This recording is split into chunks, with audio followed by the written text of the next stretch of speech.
entertainment services you're providing from last many years. So when you have started, and what were the initial challenges you had faced?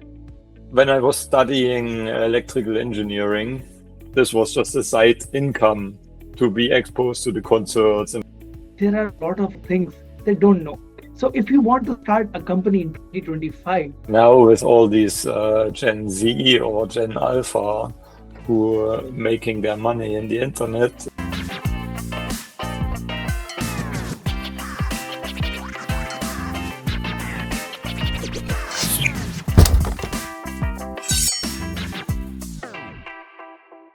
so, ladies and gentlemen, we have a very special guest today from an entertainment industry. He is Alex Wuerfel, and he is CEO of ESME Entertainment and Services. He has been working in this media industry from last many years. He has worked with Rolling Stones, Tina Turner, Philip Collins, Madonna, and with many other artists. Thank you so much for your precious time. Hi. Uh, yeah, good afternoon. Alex, when I was going through your profile, I have seen a lot of things, and I came to know that you started as a volunteer, and you started volunteering for concerts and all in back in 90s. So, who inspired you to be in this entertainment industry? Uh, like family, friends, who inspired you?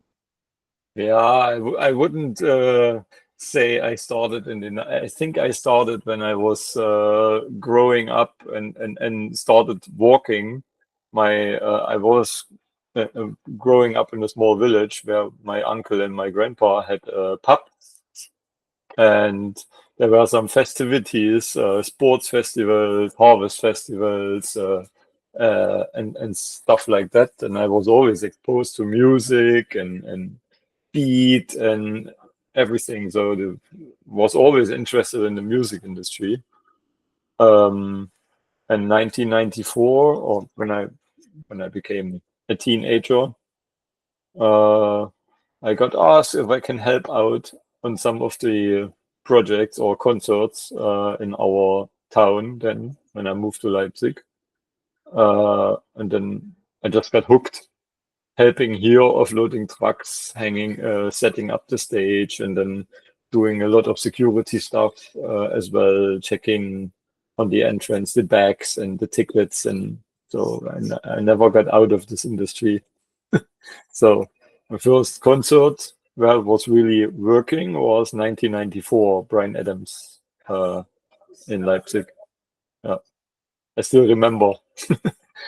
Yeah, like it's been like 3 decades and you have been working in this industry. So when you have started your own company, event management or entertainment services you're providing from last many years, so when you have started, and what were the initial challenges you had faced? I think um, so. First of all, I was when I was studying electrical engineering, this was just a side income to be exposed to the concerts. And whenever I had time, I was working on the side. And after finishing my studying electrical engineering, I immediately knew that I don't want to be an employed person. So I was always a freelancer or self-employed in my whole life. Had a lot of ups and downs, of course.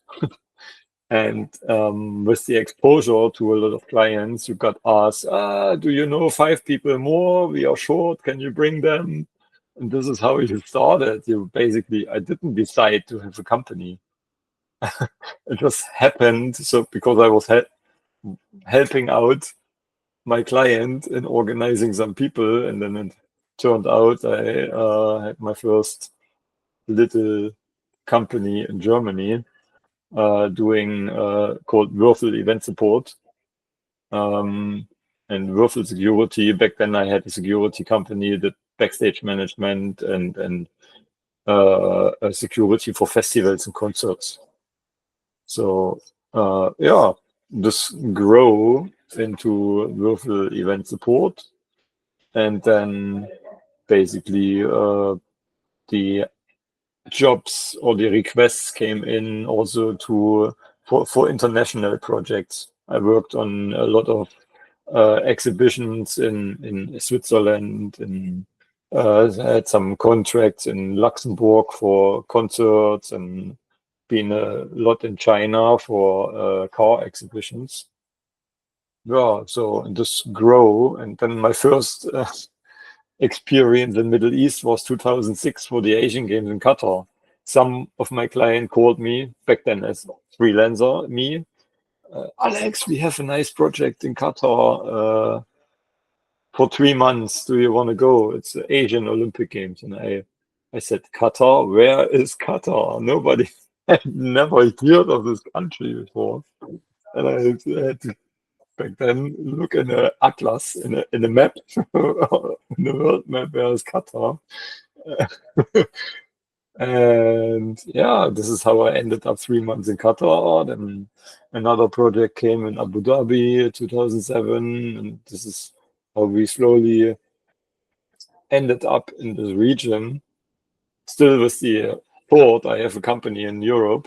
So it was amazing to be here from, let's say, from October till April, May, when the weather is nice, then fly back to Germany, do the German festival and concert season in the summer, have the benefit of all year round nice weather. And this was good for 2 years, and then we got too busy here, my business partner and myself, that we decided we move to Middle East, and we gave up our life in Germany basically, and now I'm here since almost 18 years in the Middle East. That's really great. And it was a roller coaster ride for you. Like when you start, you face a lot of things, but you have to take the first step. And after that, the paths will create. Like you have worked with many big names that, as I mentioned, Rolling Stones, Tina Turner, Phil Collins, Madonna. These are the big names within time, and still you are working with the big names. Usually, people think a layman when they see people on camera or people working like this, they idolize this. That this is a very easy job. If I want to start an event management company, it's a very easy for me. It's a cup of tea of mine. But on the other side, there are a lot of things they don't know.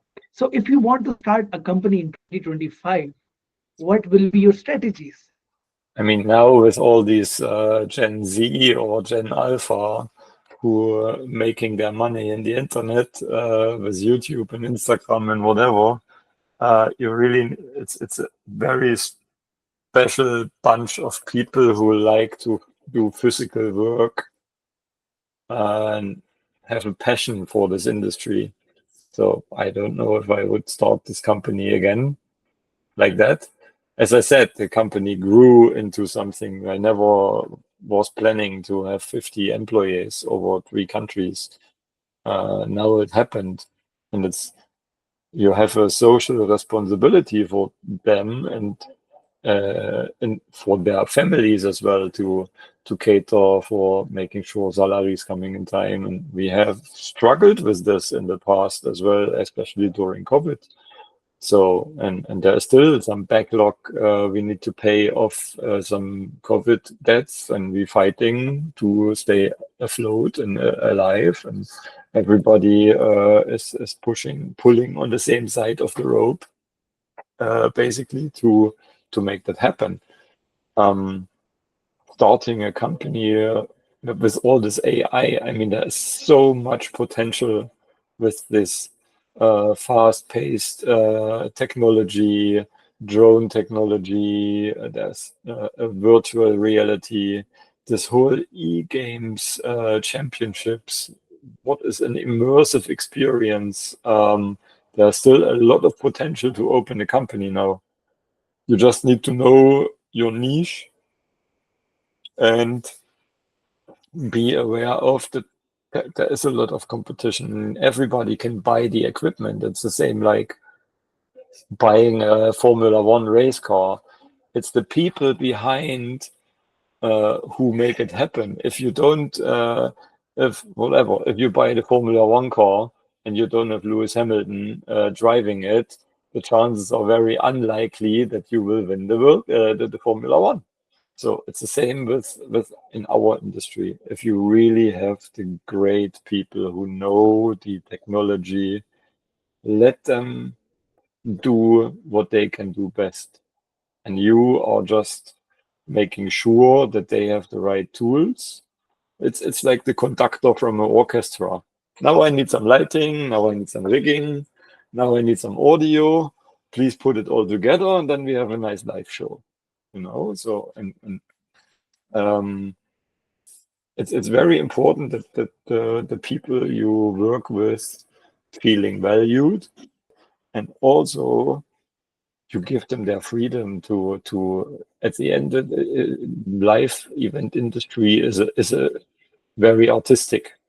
So everybody wants to express himself. Yes, there are certain guidelines given from the clients, from the creative side from the clients. We are the execution partner. We are the technology partner. We don't manage events. There are so many more pieces for an event to think about: licensing, catering, accommodation for guests. We don't do this. So it's really you need to have a lot of nice partners and clients and companies who work together to make the menu eatable. These are the key tips, and I think 30 plus years experience in this field, and a lot of youngsters, they are taking notes, and I have noting each and everything. Now I will like, you have talked about choosing the right targeted audience. You have talked about choosing technology or tools. Now I will be like my next question, the previous one: how difficult it is to approach big names in in this era, and previously, when there was no social media, when there was no like no technology, how you approach people at that time, and how to promote any event on social media, what will be the strategies? Yeah, we don't promote events. I mean, we are the backbone, the technical backbone. We are integrating in event management company as their technical department.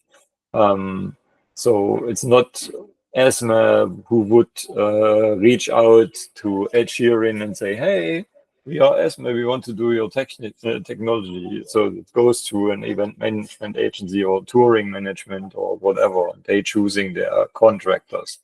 So we hardly promote any events. This is probably not the right question. I'm thinking now.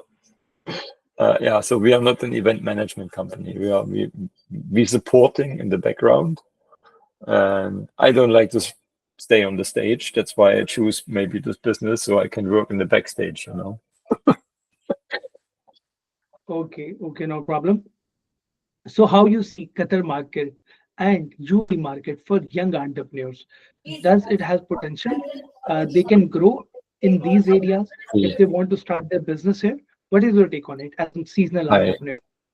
I think the whole region is still has so much potential. Not only Qatar or UAE, KSA will have a huge market with all these sporting events in Expo 2030 coming up in Riyadh.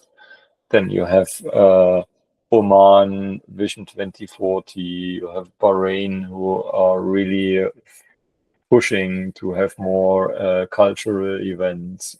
So the whole region is still very interesting. And then also uh, the Asian subcontinents and Africa. This is all so much emerging market um, where I think when you're on, you just need to go where the clients value your service. And there is a lot of people in the market who pushing for ridiculously low prices sometimes into the business, and then either you play the game or you find clients who value what you bring to the table.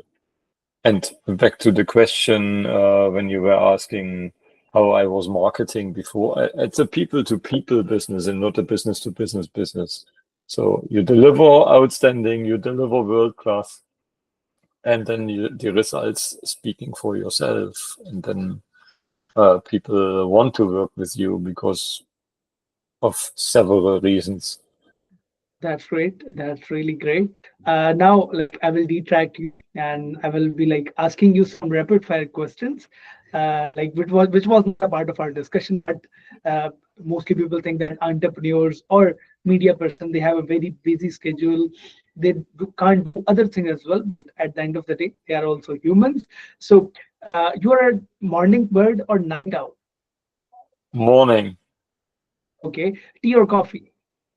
coffee, Okay, a favorite destination for holidays? Southeast Asia. Okay. Last book you read, and what was the message you get from that book? Start with why. And this is also the answer. Start with why. Okay. Have you need to have compelling reasons for you to achieve your goals, targets, whatever. The stronger your why is, why you want to do something, whatever. I want to have $1 million, for example. When I know why I want to have them and what I want to do with it, and I picture what I want to do with it, then it's easier to achieve. It's a silly example with $1 million, but it's just came to mind. So yeah, Any secret talent that nobody knows about Alex? I I bake very good cakes. Okay. I will love to I will love to taste it. Thank you so much. It's a end of a rapid fire round, and now we have to come back on the track. Uh, Sponsorship, creating sponsor for an event is the most important thing. So, how a new entrepreneur in this business can go to the sponsor and market their event? So sponsors for events. I think this is depending on which event you basically having. If it's a sporting event, it's a different sponsor clientele than if you have a concert. Then the ethnicity of the audience is important. If it's a rock concert or if it's a Teletubby show, so you have different things you need to look at. Since we are not really involved in organizing events, we are also not really involved in finding sponsors. So the limited knowledge I have is that it needs to be a great brand exposure for whoever sponsors some money into an event, and to have the ability to interact with their fans. So it's not only having a poster somewhere, it must be some sort of interaction. What are the best practices for managing an event without compromising the quality with a minimum or maximum budget? Yeah, I mean, every event has a specific outcome or a unique approach where some people know the dinner needs to be 5 course and must be definitely, this is the main point from this event. So if the audio is shit or the lighting is not the best, so if the more better you can narrow down what is the most important part for the client of this event. He doesn't want to have pink carpet, he wants red carpet or green carpet. The more specific you know what the end client focuses on, the better you can manage the budgets. And what's very important, that building up to an event, the earlier you know what you need to build and get the confirmations and the down payments in, the cheaper it is for the client. And this is a lot of times clients don't understand that. The event industry does not work like the agriculture industry. If the procurement from the agricultural industry squeezes the farmers and waits and waits and waits until they make their purchases, the crop rottens, correct? So the longer they wait to confirm and buy from the farmer will get cheaper and cheaper and cheaper because he wants to get some money out of it. With the event industry, it's the complete different other way around. The longer you wait, the more scarce the equipment gets and also the good talent. There's only a certain amount of freelancers and really good talent available in the market. And the longer you wait to confirm them, then if I know in 2 days I have a big concert and I need 10 lighting technicians, they will charge you an arm and a leg. If you can have a nice plan in place for whatever 10 concerts, then you can say, okay, I book you for 1 month, but this comes with a certain discount on your daily rate. If I book you last minute, it's the same like in the airplane. The last seat in an airplane is more expensive. The last hotel room in a hotel is more expensive than if you book in advance. So this shift in the mind of the client needs to happen at some point again, or in the procurement.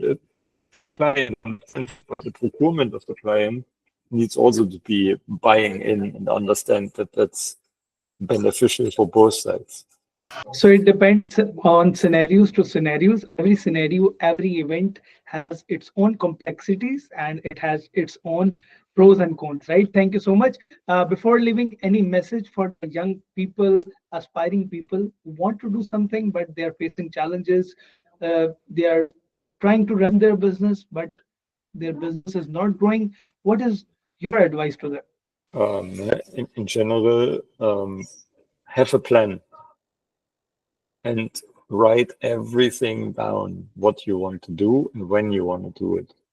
If you only think it, it's maybe possible.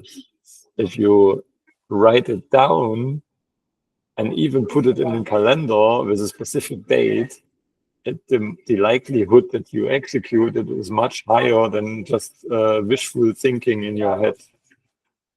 So if you know what you want, just write it down. And even if something comes in between, you can reschedule, but you have it written somewhere and say, okay, today I achieved 1, 2, 3. Number 4, I didn't have time because I stuck in traffic. Then put number 4 directly in another free slot in your calendar in the next few days. So you make sure you pull through. Thank you so much, Alex, for your precious time. And a lot of listeners, they have learned a lot of new things. I hope you're going to like the podcast. Leave a comment over here and do subscribe the channel. We will going to meet you in the next podcast. Till then, take care. Bye-bye. See you. Bye-bye.